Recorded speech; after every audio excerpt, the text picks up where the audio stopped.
studiyaga qaytdik. Navbatdagi mehmonimizni tanishtirib o'taman. Menimcha tanishga ulgurgan bo'lardingiz, yuzlarini ko'rganingizda, lekin baribir ta'riflab aytib o'tishim joiz deb o'ylayapman. Burxon Sharopov O'zbekiston Kino arboblar uyushmasi a'zosi, aktyor, rejissyor va teleboshlovchi.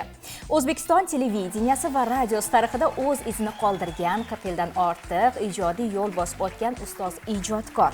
Turon Fanlar akademiyasi ta'sis etgan eng yaxshi xizmatlar uchun ko'krak nishoni sohibi.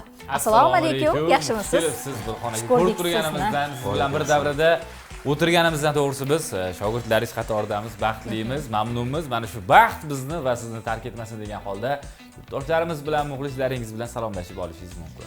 Rahmat. Avvalo ta'rifinglar uchun katta rahmat. Juda xursand bo'ldim. Assalomu alaykum aziz Nurafshon telekanalining ashaddiy, doimiy va sodiq kanalga sodiq bo'lgan muxlislar bormisiz, omonmisiz, bardamisiz, baquvvatmisiz? Taklif etganingiz uchun tashakkur bildiraman. Men bir necha marotaba bu kanalga tashrif buyurganman va bugun ham yana taklif qildinglar. Taklif uchun boshim osmonga yetdi. Shu kunlarda birorta kanal qolmayaptiki. Men siz o'tayotgan ko'rsatuvlar juda ham yaxshi. Bu siz bilan mana shu muxlislarni yanada yaqin qiladi desak bo'ladi. Biz shunchaki bir sababchi bo'lyapmiz. Balkim muxlislaringiz sizga aytadigan savollari bo'lsa, manzillarimiz tomon bemalol yo'llasangiz, biz ularga javob olib berishga harakat qilamiz. Aytyapsiz, hozir ham mana juda ham ko'p ko'rsatuvlarga kelyapman, mehmon bo'lyapman deyapsiz va albatta baribir ijodkorga mana shu mehmon bo'lib borganda mana shu savolni bermasa bo'lardi-da. Bekor aytdi-da. Savollarni xohlagancha berishadi, faqat o'sha mana sizlarda ham nechta savol bo'lishi mumkin, faqat berishga ulgursanglar bo'ldi. Chunki u savollardan tashqari o'zimizda savollar bor, takliflar bor, iltimoslar bor desam-da. Chunki sizlar savol berasizlar, bo'ldi, shu bilan oxirigacha qulab o'tirasizlar. Nima deganda men odatda o'zim mana yaqinda bir ko'rsatuv bo'ldi, 18 ta savol tayyorlagan ekan. Birinchi salomini berdi-yu, yog'iga oxirgisi xayr bilan tugatib qo'ygan. Qolganini o'zim gapirdim-da. O'zi mana mehmonlar keladi-ku, bizni bosib o'tayotgan yo'limizni bizdan oldin bosib o'tishga ulgurgan insonlar bilan suhbat boshqacha zavqli bo'ladi. Chunki sizda tajriba ko'proq, mana bilganingizni bo'lishingiz mumkin. Har safar mana shu binoga kelasiz-ku, turli xil kanallarda mehmon bo'lyapsiz.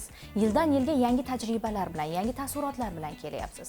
O'zi mana shu dargohga kirib kelish paytida nimalar o'tadi xayolingizdan? Har doim mana shu yaxshi odatingiz bor deyshadi. Men hozir mana shu ijtimoiy saytlar, shu telefonlar chiqdi. Yaxshi ham buni foyda tomoni ham bor. Chunki mana shu joyga kelishimdan birinchi navbat mana hozir hatto yo'ldan ham targ'ibot qildim. Nurafshon obunachilaringiz bilib bo'lishdi bu yerdaligingizda. Hattoki vodiyada ham yozishdi, boya sizlarga kirishimgacha ko'pchilik yozib, hamma ko'rib turishdi. Aslida nima deydi, bir muxlislarim, mani tomoshabinlarim, do'stlarim, yaqinlarim. Men shunaqa odatim borki, kelishimdan avval shu kichkinagina bir anons sifatida e'lon beraman. Qaysi kanalga yurishimni, qaysi kanalga borayotganligimni. Mana hozir ham har gal kirganda mana shu dargoh men uchun eng qadrli. Tasavvur qiling, 40 yildan beri shu dargohda.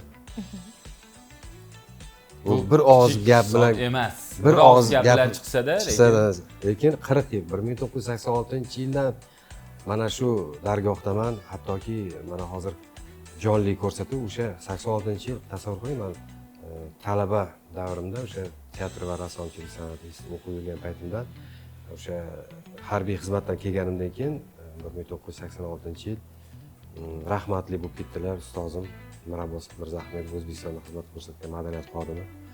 Shu Mirabos akam yana bir boshlovchi bor edi, o'sha paytdagi Iqbol nomlagan ko'rsatuvni boshlovchisi Sobir Halimov rahmatli bo'lib ketdilar. Shular meni birinchi ilk bora televideniyega chaqirishdi. Va shu chaqirishi bilanoq meni o'sha Mirabosga juda kuchli, juda injiq, o'z ishini ustasi, o'sha otasi o'zi aqlli ko'rsatib rejissyor bilsanglar agar. Shu darajada talabchan ediki, ularni ko'rsatuvlarda ishtirok etgandan keyin rahmatli ustozim Eldor Mirsaidov keyin hozirgi Rahima onam deyman, mani o'sha tengdoshlar ko'rsatuviga boshlovchi qilib chaqirishgan. Rahima Kenjayeva ham rejissyor, ham ajoyib bir onam sifatida bo'lib qolganlar, umrlari uzoq bo'lsin, hozir ko'rib o'tirgan bo'lsalar. Albatta, juda ko'pchilik ustozlarim o'sha davrda, Inoyat Mirsoatova. Mana hozir savolingizga javob o'sha 86-yildan beri, mana shu 40 yildan beri qatnayman. 1986-2026.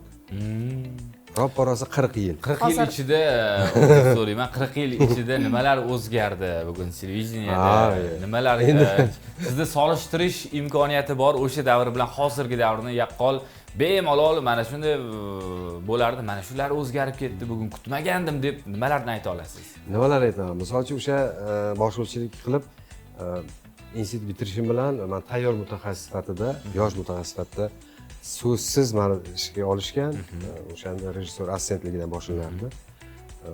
Shundan boshlab men endi 86, 87, 88, 89-yillarda talaba sifatida masalan bo'lgan bo'lsam, televideniyada rejissyor yordamchisi sifatida ish olib borardim, faoliyat olib borardim. Juda ko'pchilik telekanallar rahbarlari meni shogirdlarim, hattoki o'sha hozir siz ko'radigan o'sha qaysi kanal, Ro'shan xususiy kanallar. Xususiy kanallar. O'zreport TV rahbari, bu ham meni shogirdim. 1987-yil, 88-yil edi. Shahrizodaning savollari nomlangan ko'rsatuv bo'lardi. Hilola Ibrohimova, Rumiya Usmonova rejissyorligida, Hilola Ibrohimova farilligida meni boshlovchi sifatida chaqirishgan va yordamchi. Tasavvur qilinglar, 8 ta 10 tadan ikkita jamoa atrofidagi har talaba bo'lib, butun institutga borib, talabalar yaxshi talabalarni topib, hozir kasting deydi-ku, o'shalarni topib kelardim. Ana shularning ichidan qanchasi yaxshi ishlarda yurishdi hozir. Ishini topib, yo'lini topib, sababchi bo'lib qoldingiz. O'sha iqbol, tengdoshlar, dialog, Shahrizodaning savollari deymizmi? O'sha ijodkor uchun o'sha ko'rsatuvlari farzandidek bo'ladi. Bu gap o'sha bizdan oldin ham aytilgan, bizdan keyin ham bo'ladi. O'sha eng yaqin o'sha qalbga yaqin farzandingiz qaysi bo'lgan ko'rsatuvlar? Endi bu sekin mana keldik, endi haligi savolingizga javob bera olaylik.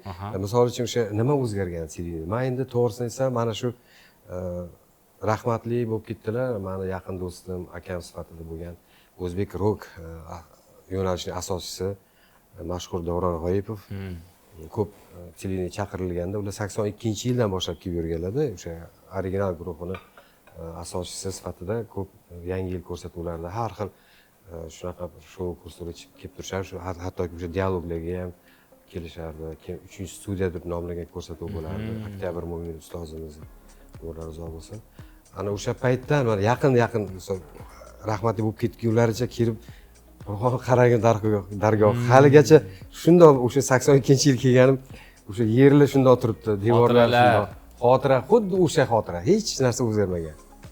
Faqat o'sha insonlar almashishi mumkin lekin bu lekin yaxshi ma'noda.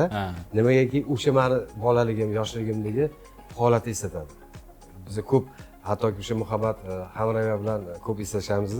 Ona MTRK deydi. Ona MTRK.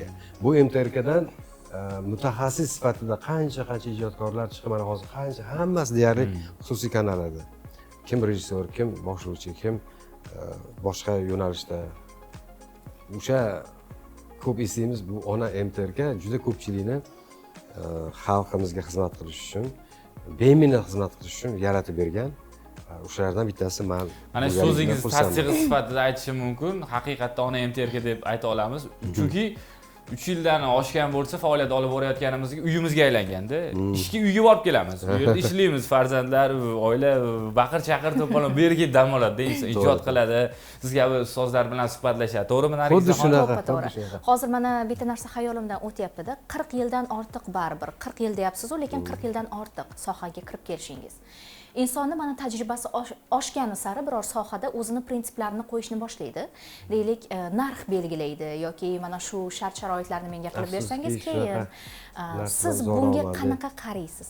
Deylik, mana biror loyiha yaxshi, lekin moliyaviy imkoniyati sizga beriladigan haq u darajada katta emas yoki yo'q. Yo'q, meni deyarli pulsiz loyihalarga chaqirishadi. Ustoz deydi, endi siz shu sohada mutaxassissiz, endi siz so'ramasiz pul deyishadi. Chunki men o'rganib qolishgan, hattoki mana nima qadrdon deganingizga o'sha Salom yoshlar ko'rsatuvi 1990-yil ishga kelgan bo'lsam, bir yil yana o'sha tajribalarimni ishga solib, bir yil tayyorgarlik ko'rib, umrlar uzoq bo'lsin, ustozim Furqat Zokirov, mana Nozim bobojon, Nozim Ramzovich meni ishga olishgan. O'shanda butun 4-5 yillik tajribamni ishga solib 1991-yil Salom yoshlar ko'rsatuvini tashkil qilganman. U juda katta burilish bo'lgan. Hali-haligacha mana yaqinda Ahroq Xushmatov boshlovchimiz shunaqa ta'rif berdiki, jonli ko'rsatuvda. Men o'zim semirib, o'zim maza qildim.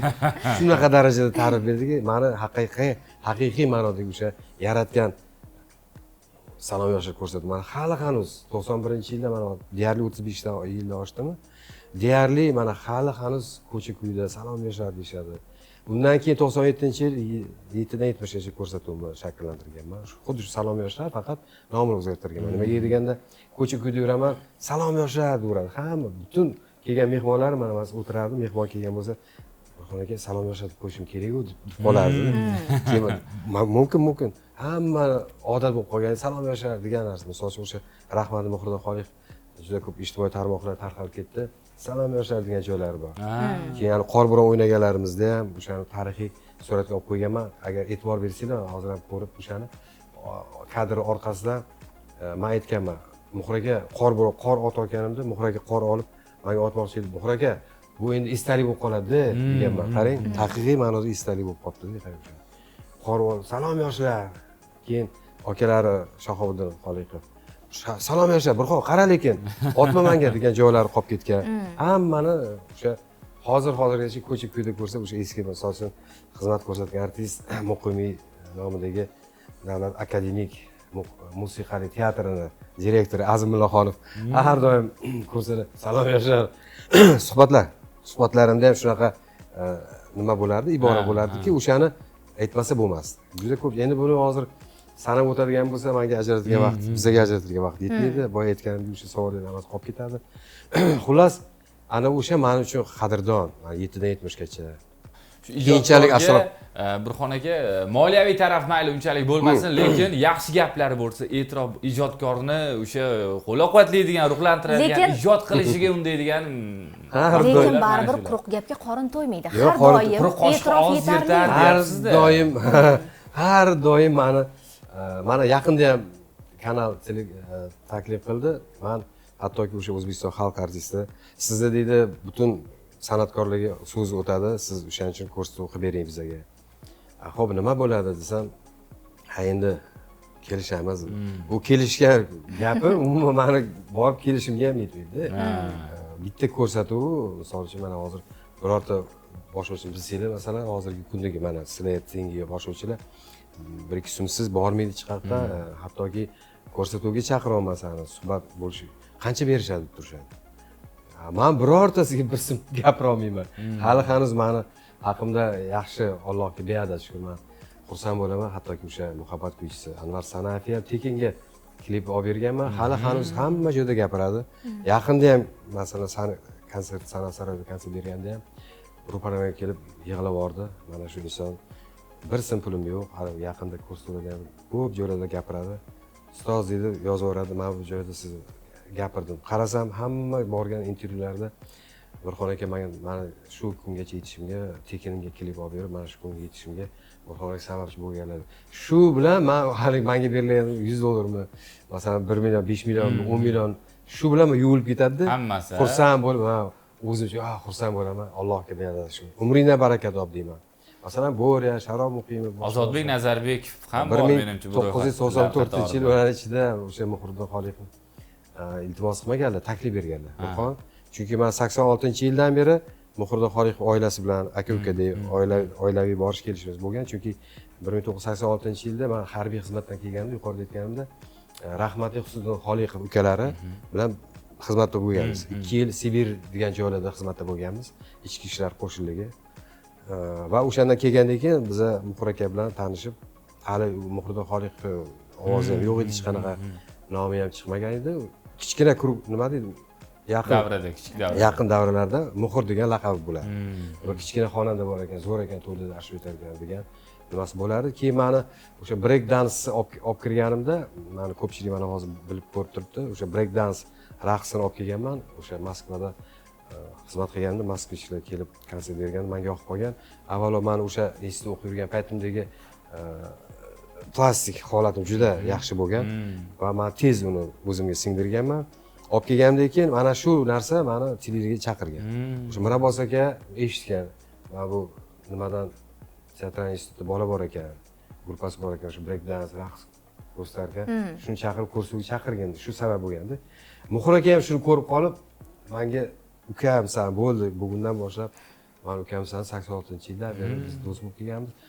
Keyin o'sha 1993-94-yilda biz doimiy uylarga borib yurgan bo'lgan Ozodbek nimani bugun Respublika madaniyat vazirligining vaziri, madaniyat vaziri. O'sha paytda Muxtorjon Xoliqovga shogird tushib uylarda yurardi. Va ana shunda menga Muxtor akam aytdilar, men salom yoshab o'sha paytda endi kuchayib, men ko'chalarda Burxon Sharof, Michael Jeksonni bilmaysizlar-ku, lekin o'sha paytdagi bizani tengqurlar bilishadi bu narsa. Shu darajadagi bir nima deydi, populyarist ommalashganmanki, shunaqa ommalashib ketganmanki, Burxon Sharof, salom yoshlar. Shu kursiga olib chiqib bir keyini tanitgan deganlarida, xo'p degan eshitganman ashulasini. Kelay yorim degan qo'shig'i bor. Shuni hozirgi o'sha yonida yuradigan ukam Ilyos Tadaboyev bilan tez yig'ilinglar, kiyininglar, kiyim topinglar, boshqa qilinglar, harakat qilinglar, klip olamiz. Ko'rsatuv olib chiqyaptilar, siz birdaniga klip suratga olaman. Birdaniga o'sha kelay yori suhbat qilib, mana ko'rsatuv shu darajada bo'lardiki o'sha paytda. Bugun masalan ikkita xonanda chiqadigan bo'lsa, ikkalasini ham klipini olardim, suhbatini qilardim, montajni ertaga kech montaj qilib, keyin efirga berardim. Bugun hech kim bo'lmagan, hattoki o'sha gapga qo'shtirib gapira olmaydigan oddiy bir inson ertasi kuni yulduz bo'lib tug'iladi. O'sha kelay yordan keyin suhbat qildim va salom yoshlar kursi berganimdan keyin Ozodbek Nazarbek hamma tanib, shunaqa xonanda bor ekan, shunaqa ovozi bor ekan. Haqiqatdan men bundan maqtanaman ham. Albatta. Bundan faxrlanaman, mag'rurlanaman. Hamma joyda misol uchun maqtanmagan deydi-ku. Misol uchun so'z orasida Anvar Sanayev, Ozodbek Nazarbekov va bu ro'yxatni ko'p desak bo'ladi. Ular orasida mana shunday bugun oddiy inson, ertasi kuni efirga ketgandan keyin bir yulduzda, endi yulduz. Mana shu yulduzlikni boshqacha ta'sir qilib, ular havolanib qolib, sizni ham ranjitgan holatlari bo'lganmi qaysi vaziyatda? Birortasida unaqa holat bo'lmagan. Hattoki to'g'risini aytsam, mana o'sha 94-yildan hozirgacha biror marta meni ranjitmagan, lekin xabar ham olmaydi. Ochiq aytib qo'ying. Mana shu gapni o'zi menimcha yetarli bo'ldi hozir. Anvar Sanayev doim, hattoki mana Bo'riya Sanjar Shodiyev uni kashf qilganman.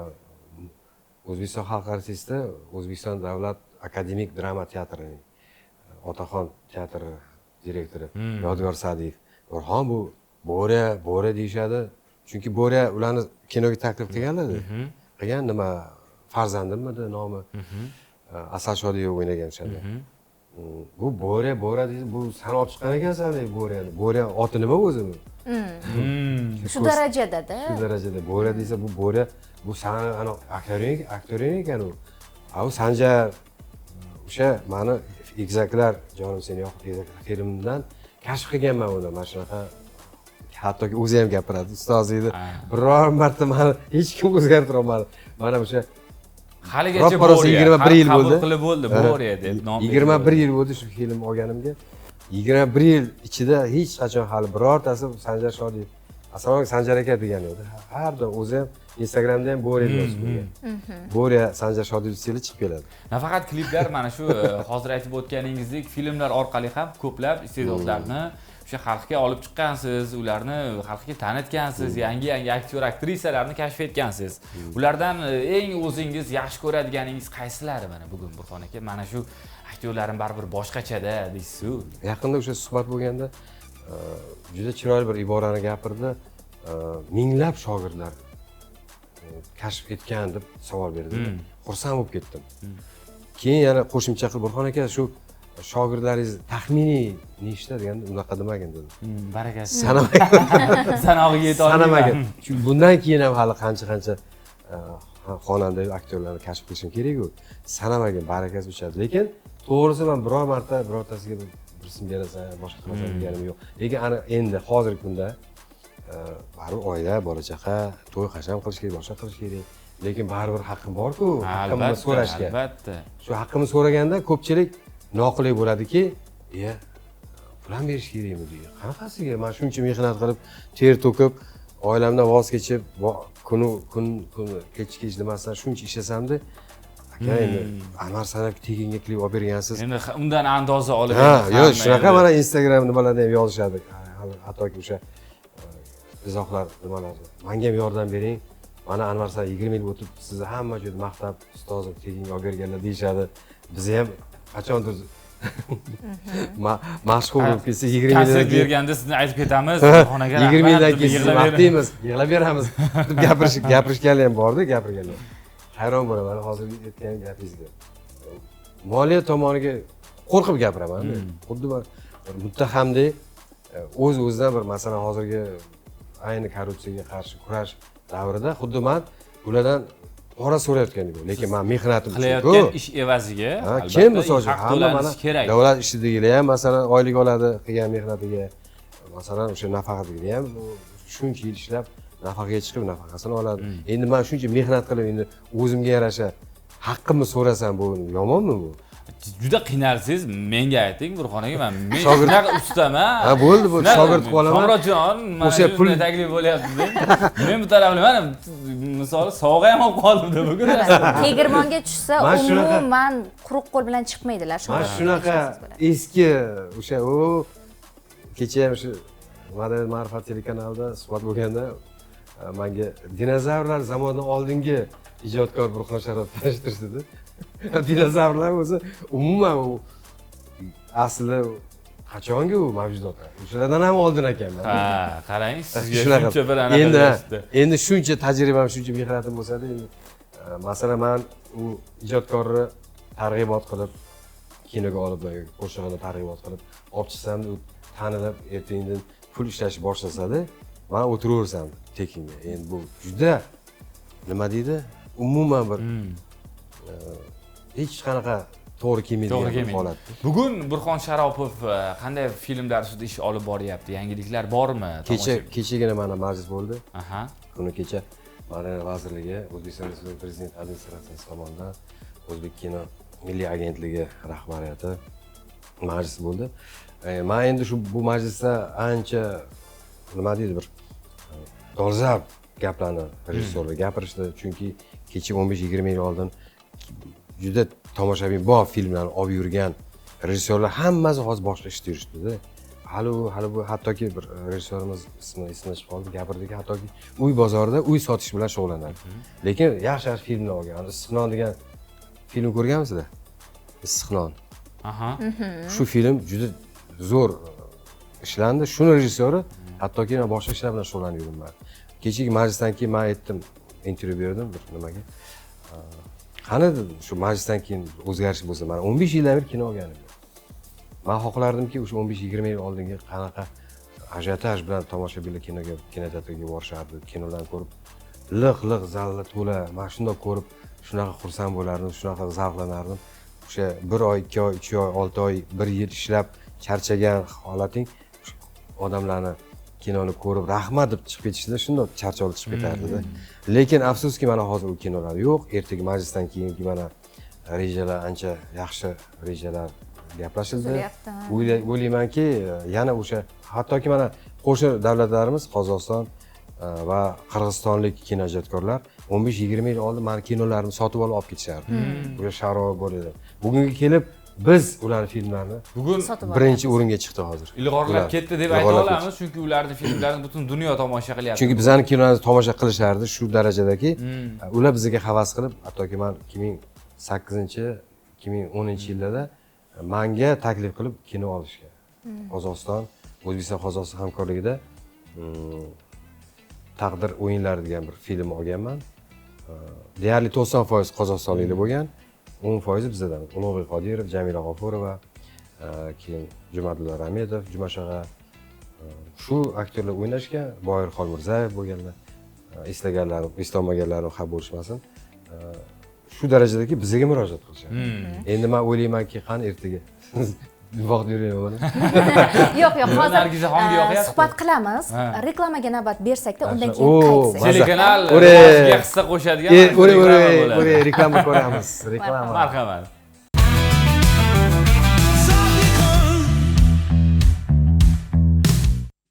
Do'stlar, Nurafshon TVda zavqli kun dasturi davom etyapti, lekin Burxon akamizga suhbatdan ko'ra ko'proq reklama yoqdi hozir. Mazza qilib tomosha qildilar, mazza qilib bekor suhbatlashyapmiz shu reklamalar ketmagan bo'lsa deyapsiz. Mazza reklama ko'rib o'tirdim. Yo'q, bunaqasi ketmaydi, lekin baribir savolimiz bor. Choydan mana ichilib, choylardan ichsangiz bo'ladi.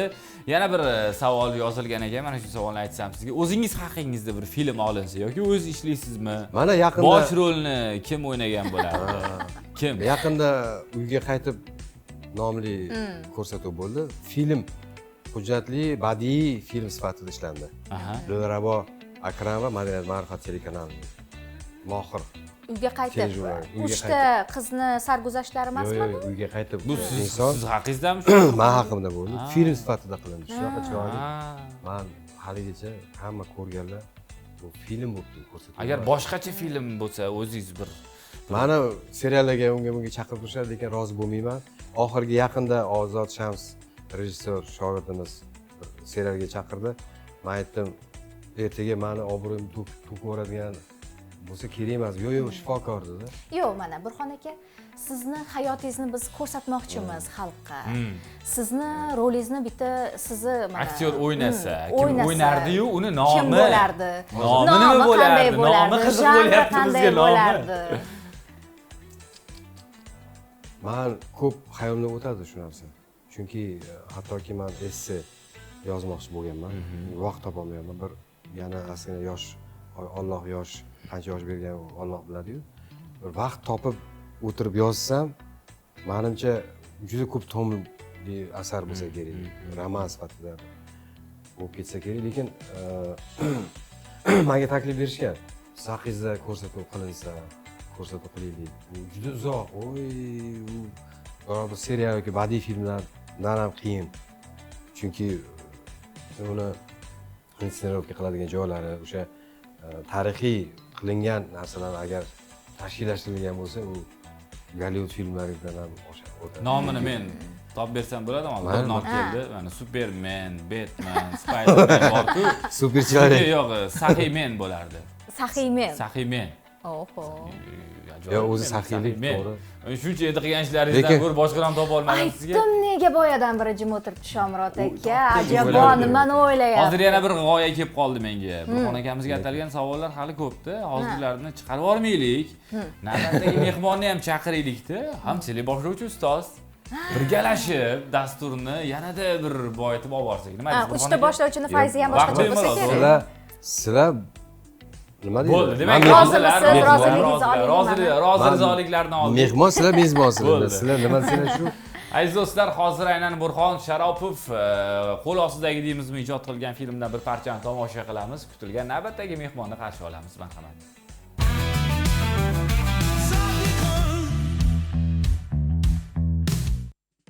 Ha do'stlar, mana shu filmlarni siz mazza qilib tomosha qilgansiz. U yerdagi aktyorlar barcha qalbidan chuqur joy egallagan, lekin o'sha sahna ortida ko'plab ijodkorlar mehnat qilgan, mashaqqat chekkan desam bo'ladi. Operatorlar, rejissyorlar, assistentlar, o'sha rassomlar, juda ham ko'plab ijodkorlar bor. Ularni ham albatta Burxon akam o'zlari hozir bir eslab o'tadilar. Undan avval studiyamizga yana bir mehmonimizni tanishtirib o'tsam, O'zbekiston Davlat filarmoniyasi oliy toifali akademik xonandasi Shohidaxonim Nurmatova. Assalomu alaykum. Assalomu alaykum. Xush ko'rdik sizni.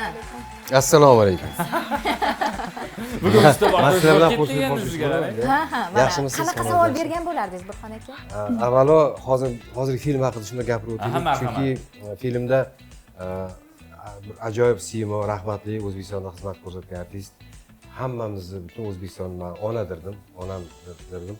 Klara Jalilova ishtirok etgan edilar. Shularni joylari jannatdan oxirgi omad bo'lsin. Shu butun xalqimizni so'rardim, duo qo'yishsa haqlariga. Undan keyin men filarmoniyada ko'p emas, kam emas, ko'p emas, kam 1 yil O'zbekiston Davlat filarmoniyasi bosh rejissyori ishlaganman. Bu 92-93. Qani 90 ketib qolma. Yo'q, hozir. Qachonga? Yo 2023-24-yilda. Yaqinda giyingan. Ha, 90-yil yaqinda. Ishlab men uchun ko'pchilik aytadi, yana men suhbatlashib qoldim. Ko'pchilik aytishadiki, mendachi ijodiy maydon yetishmaydi menga. O'shaning uchun men bitta joyda o'tira olmayman-da. O'shaning uchun men ijodkor Sizga qanday mana ijodiy maydon demoqchilar hozir? tarjima qilasiz. Men avvalambor assalomu alaykum, ko'rsatuvga chaqirganinglar uchun bo'ladigan bola boshlamadim deydi, sizlar salomlashib boshlayveradilar. men O'zbekiston davlat konservatoriyasini tamomlaganimdan keyin Alisher Navoiy nomidagi O'zbekiston davlat akademik katta teatrida opera solisti sifatida faoliyatimni yurgizdim. Boshlig'i, rahbarligi. Albatta va shu yilning mart oyidan boshlab aynan Ramziddin Usmonov ustozimning takliflari bilan yakkaxon xonandalikka o'tdim va O'zbekiston davlat filarmoniyasiga ishga qabul qilindim va hozir menda aynan jamoaga nisbatan juda ham hurmat, avvalo eski jamoamda ham juda ham hurmat, e'tibor, hammasi talab darajasidan yuqori, ayniqsa yoshlarga nisbatan imkoniyatlar. Albatta filarmoniyada ham shu narsalarni guvohi bo'lib kelgan. Demak, siz hozir o'ta alohida solist xonanda sifatida. Shunaqa. Akademik jamoalar bor-da, faoliyat olib boryaptilar. Uzr so'rayman. Burxon Ustozni aka. ko'rdik, Klara Jalilova ustozni, marhum ijodkorni ko'rdik. Hozir mana shu joyda joiz deb bildim. Do'ppi tikdim taronasini. Ozgina bir Shohidaxonni xirgoyi tinglasak. Shohidaxon Ha, o'sha nima deysiz? Marapa syomka jarayonida do'ppi tikdim, chiroyli qo'shiq aytib o'tirardilar. Suratga olish ishlari boshlanguncha. Bu qo'shiqni eslaysizmi? Klara opani esladingizmi? Ha, albatta. Ko'pchilik yosh oz bilmaydi, ko'pchilik. Eshitsak bo'ladimi? Albatta bo'ladi, lekin ustoz baribir ustoz. Agar kamchiliklar bo'lsa, uzr so'rayman. Marhamat. Do'ppi tikdim ipaklari tilloda, ipaklari demang zarri tilloda. Jilo bersam gullariga, jilo bersam gullariga, ko'zing olur bezaklari tilloda, ko'zing olur bezaklari tilloda. Tez bitta klip olish kerakmi deyman-da, Burxon aka darhol. Rahmatli Klara opamni o'sha holatlarini, o'sha joylarini esladim. Xuddi o'sha suratga jarayonlarda qanaqa kelsalar hammani xursand qilib qo'shiqlarni aytib yurardilar-da. Baralla, "Voy, men jaranglamas ekan, jaranglaga olib, och, jaranglasin" deb jaranglatib shunaqa ashula aytadilar, xuddi shunaqa. Men O'sha nasib bo'lsa yodga soldi. Klara Jalilovani kelajak sifatida hozir ko'rgandek bo'ldim. yaxshi. Endi Ramz Aktrisa sifatida ham o'zlarini sinab ko'rsalar, menimcha, yo'q demaydilar. Kimsa Burxon Sharopov bir taklif bilan chiqsa, bular haqida ma'lumot bersam, o'zlari san'atkorlar oilasida tug'ilganlar. Oyoq kiyimlari vallohu alam 42 deydi. Albatta bu hazil. San'atkorlar oilasida tug'ilgan kimlar ekanlar. oilasida? Ota-onam madaniyat xodimi, ayniqsa dadam ko'p yildan beri madaniyat tizimida ishlab keladilar. Onam hozirda uy bekasi, o'zlari madaniyat sohasini tamomlagan va ko'p yillab madaniyat sohasida ishlab keldilar. Opalarim dutor sohasida an'anaviy xonandalik, fortepiano, ukam fortepiano yo'nalishi bo'yicha ijod qilishadi. Men opera yo'nalishida. Mana konsert qo'ymoqchi bo'lsangiz, siz xonandasiz, qolgan sozlarni chaladiganlar oila a'zolar xullas hammasi Oilaviy bordi. jamoa, futbol jamoasi deydi-ku, san'atkorlar. Mana yaxshi-ku. Guruh. Zo'rda oilaviy. O'sha moliyaviy tarafdan hammasi bitta oilaga keladi-da. Moliyaviy tarafga Yo, taqalingizlar hamma to'g'risida, narsa. sev qurgur tezroq keladi-da. Saxiy men bo'lsam bu Chiqmayman, chiqmayman. Men ko'rdingizmi, joyida topib ham qo'yadilar. Yo'lingizda qo'pol bo'lib Qo'polroqmi? Hozir Shohidaxon ham joyida bitta qo'shiq eshitdik, musiqiy sovg'alari bilan kelganlar. Shohidaxon, agar ruxsat bersangiz, ijozat bersangiz sahnaga chiqa olamiz. Mana shu kichikgina fayzligina, mo'jazligina sahnamiz va mikrofonimizga Biz esa qo'llab turamiz. Albatta Shohidaxon Nurmatovandan ajoyib tarona do'stlar, tinglaymiz, marhamat.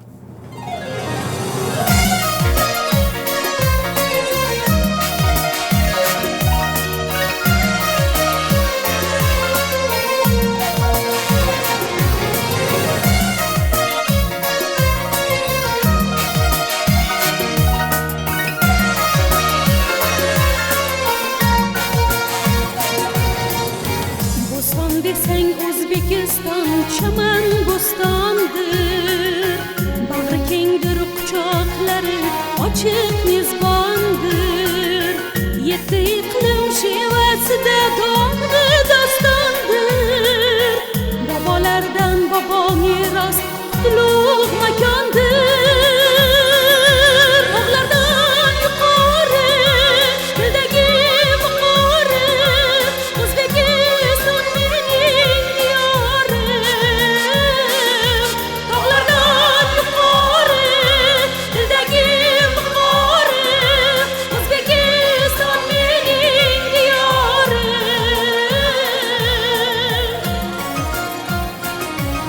Ruhdan ko'chalar g'ururim shonim, mardlikka chorlaydi temuriy qonim.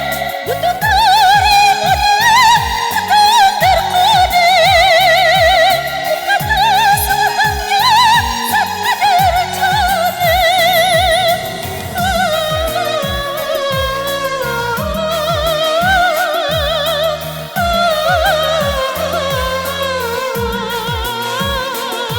Tog'lardan yuqori dildagi muqori O'zbekiston mening diyorim. Tog'lardan yuqori dildagi muqori O'zbekiston mening diyorim.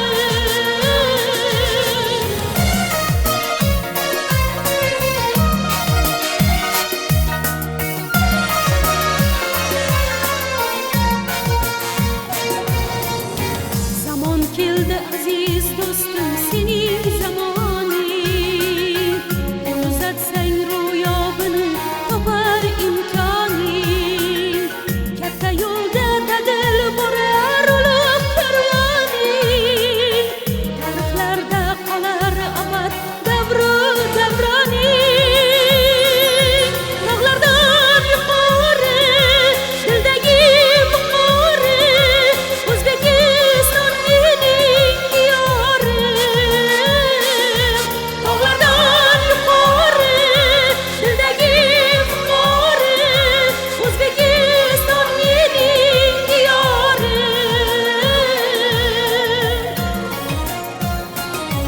Jahonni tomosha aylagan onim, ona yurtim qo'msab intilar jonim.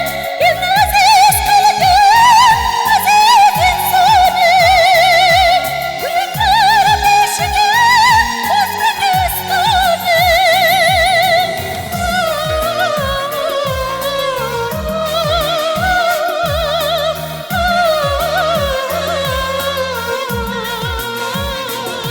Tog'lardan yuqori dildagi muqori O'zbekiston mening diyorim. Tog'lardan yuqori dildagi muqori O'zbekiston mening diyorim. Tog'lardan yuqori dildagi muqori O'zbekiston mening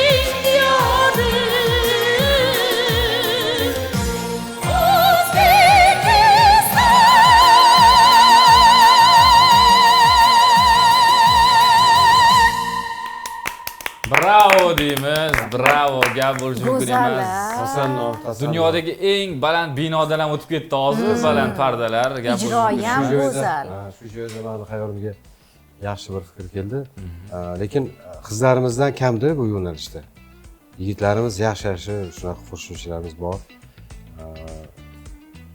Kunda tele ekranga chiqib ijro etadigan xalqqa har doim xursand qilib konsertlar berib yuradigan. Misol uchun O'zbekiston bir necha davlatlar xalq artisti Jenizbek Piyazov. O'sha Jenizbek aytib siz ko'rishganmisiz, gaplashganmisiz? Bir duet qilish niyat nimalar bo'lmaganmi, reja qilish? Balki aytib ko'rishgandir. Yo'q, menda bo'lgan duet qilish niyatim. Ular nima dedilar? Taklif berganmisiz? Yo'q. Ha. Men taklif qilaman. Jenizbekka aytaman. shunaqa uchrashtirib xohlasanglar. Saxiyman-ku. Qarang, Nurafshon TV telekanali mana shunday o'zlarini vazifalariga ko'rdingizmi? moliyaviy tarafini o'zim kelishib olaman. Burxonaga menga qo'yib berasiz. Shuni gaplashamiz. Katta raqamlarni hali aytaman dasturdan keyin.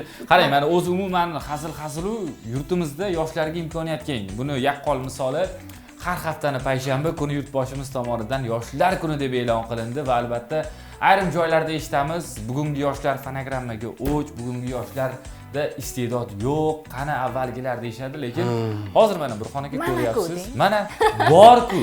Bor. Endi u xalq ichidan tanlab qancha san'atkorlar bor. Qancha shu ovozi haqiqatdan mana singlimizga o'xshab bir maqtanadigan, ko'z qiladigan singlarimiz, ukalarimiz, farzandlarimiz bor.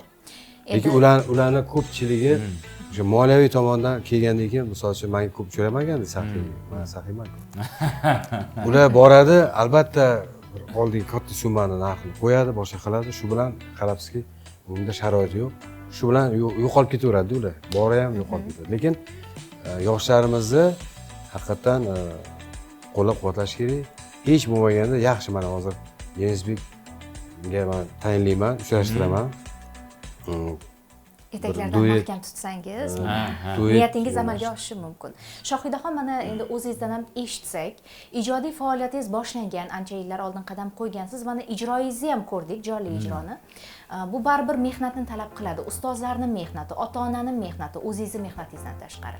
Kimlarga eng katta rahmatni aytgan bo'lardingiz? Kimlar sizga tirgak? Birinchi o'rinda ota-onam har doim aynan san'at sohasida emas, hamma sohada avval yiqilish, davomiy bo'lishi ham mumkin yiqilishlar. Yiqilgan paytimda dadam bilan ayam har doim sen uddalaysan, seni qo'lingdan keladi. Siz yoshsiz-ku, qanaqasiga yiqilish bo'ldi? Menimcha yiqilish haqida sizga hali yiqilish menimcha yoshga qarab emasda Burxon aka. Yo'q. Men hozir yiqilish, mana sizda hozir yutuq bor. Muvaffaqiyatsizliklar bo'lishi mumkin. Endi bu yoshda mumkin emas.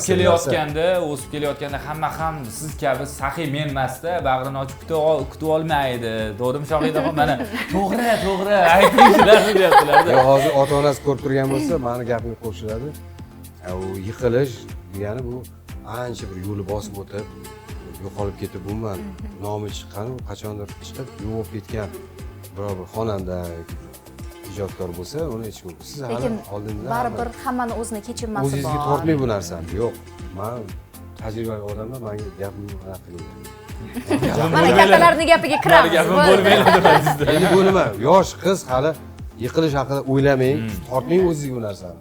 Qanchalik yaxshi narsani niyat qilsangiz, shunchalar shu yaxshi narsa sizga keladi, siz shu narsaga to'liq erishasiz. Bunaqa savollar bermanglar. Bo'ldi. Siz faqat yaxshilik haqida gaplashamiz. Menga savol berishmadi, kimga rahmat aytmoqchisiz deb savol. Yo, siz o'zingiz yiqilishlar, nima deydi, muvaffaqiyatsizliklar. Nimaga muvaffaqiyat? Siz hozir bor ekan Burxon. Yo'q, to'xtab. Siz hozir masalan, sen chiqib turman. Misol uchun O'zbekiston xalq artisti Ramiziddin Usmonovdek ijodkor sizga e'tiborni bergan ekan. Bor chiqib ket, bo'lmaysan demagan-ku, to'g'rimi? Sizni qo'llab-quvvatlagan, hattoki O'zbekiston davlat filarmoniyasiga yaqin yo'laydiganlar, men degan xonandalar ham yaqin yo'l olmaydi. Chunki ularning talabi juda katta, juda. Shunday joyga kiribsiz ishga, uni hammani ham olmaydi. Men buni guvohiman. Qanday qo'shiqchilar, yaxshi qo'shiqchilar talab bir tilaklarni bildirib borishadi, lekin hech qachon ularni olmaydi. Mayli, endi tanqid qilmaymiz, chunki oila a'zolari ham baribir ko'rib turibdilar. Nega tanqid? Men buni yo'lini ochib beryapman. Yaxshi Ota-onamga bo'ling rahmat demoqchi. aytaman. Men shu yo'limda menga eng katta unaqani Bugundan keyin yiqilish haqida umuman chiqadi gapirmaydi. Turtki bergan, yordam bergan, har doim yonimda turishgan ota-onam, ayniqsa ustozim Muyassar Razaqova va yana ustoz juda ko'p ustozlar va oxiratlari obod bo'lsa, menga aynan opera yo'nalishini sirlarini boshidan o'rgatgan Andijon san'at kollejida menga tahsil bergan ustozim Anvarjon Turg'unov va hozirgi kunda Alisher Navoiy nomidagi Akademik katta teatrda akademiya ochilgan. Aynan ustozni nomlariga Halil aka Abduqodirov, ularga o'z minnatdorchiligimni bildiraman va siz aytib o'tganingizdek Ramzan Usmonov, Bekmir Nazarovichga aynan ularni menga ko'rsatgan e'tiborlari va bergan imkoniyatlar bilan men o'tgan yili Mustaqillik bayramimizni 34 yilligi munosabati bilan hurmatli yurtboshimizni o'z qo'llaridan kelajak bunyodkori medali bilan taqdirlandim.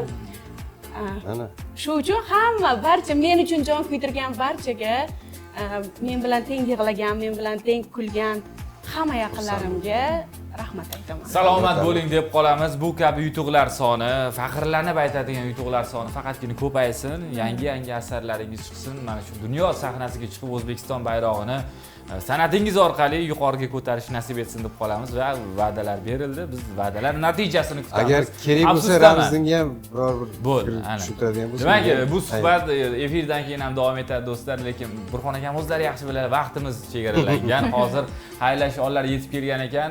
Burxon aka marhamat, tilaklari bo'lsa, yurtdoshlarga, muxlislaringizga tilaklari bo'lsa, ularni bemalol aytib olishingiz mumkin. Sizning tilagingizdan so'ng Shohidaxon qo'shiqlari bilan dasturga yakun yasaymiz. Albatta, men yuqorida ham aytdim, bu Nurafshon telekanalining zahmatkashlariga omad tilayman. Sizlarga zavqli kun dasturiga yanada kengayib, yanada ijodiylarga, ishlarga rivoj tilayman. Salomat Keng bo'ling. safiylar keng yursin. Alloh. Nurafshon telekanalini doim kuzatib boringlar, chunki unda siz uchun kerakli bo'lgan hamma qaysi mavzuni xohlagan bo'lsangiz o'sha mavzular bor. Rahmat ayting. Katta rahmat. Jonli efirlar orqali siz bilan yana ko'rishamiz. O'sha kunga qadar yaxshilarga, yaxshiliklarga hamroh bo'ling, bizdan uzoqlashmang. Ana endi navbat Shohidaxonim Nurmatovadan yana bir ajoyib tarona va biz esa siz bilan hozircha xayrlashamiz. Xayr do'stlar.